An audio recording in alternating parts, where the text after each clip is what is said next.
සංවිධානය සෑම වර්ෂයකම අලුත් අවුරුදු උදාව වෙනුවෙන් සංවිධානය කරන පිරිත් පින්කම තමයි මේ අවස්ථාවේ සිද්ධ වෙන්නේ. මේක මේ අවුරුද්දේ අපි 10 වෙනි වර්ෂ තමයි සංවිධානය කරන්නේ.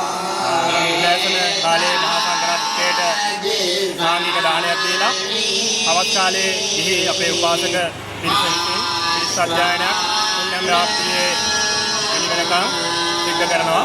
ඉතින් මේ පිරිත් පින්කම අද දින මේ සිද්ධ කිරීමේ ආරමුණ තමයි පසුගිය දික්වාස ලිකුණාටුවෙන් විපතරපත් වෙලා හදිසියේ අභාවයට පත්වන හේතුණු සමහර වෙලාවට උන්ට උන්ගේ මලගමවත් හරියට තියාගන්න සිද්ධ වුණේ නැහැ. මේ සියලු දෙනාට පින්පෙත් අනුමෝදන් කිරීම ප්‍රධාන ආරමුණ කරගෙන මේ ගම්වාසී ප්‍රදේශවාසී සියලු දෙනාට ප්‍රාර්ථනා කිරීම තමයි මේ පින්කමේ ආරමුණ.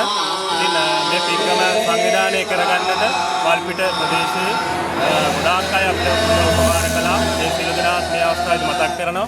ඒ වගේම මේ පින්කමට සහසම්බන්ධ වෙන සියලු දෙනා අපේ තියෙන හැඟීමෙන් යුක්තව අපිට හැම වර්ෂයකම මේ වර්ෂ 10 පුරාවටම මේගොල්ලෝ අපිත් එක්ක උපකාර කරලා මේ පින්කම සාර්ථක කරගන්න උදව් කරනවා. ඉතින් මේ කට්ටියව මතක් කරනවා.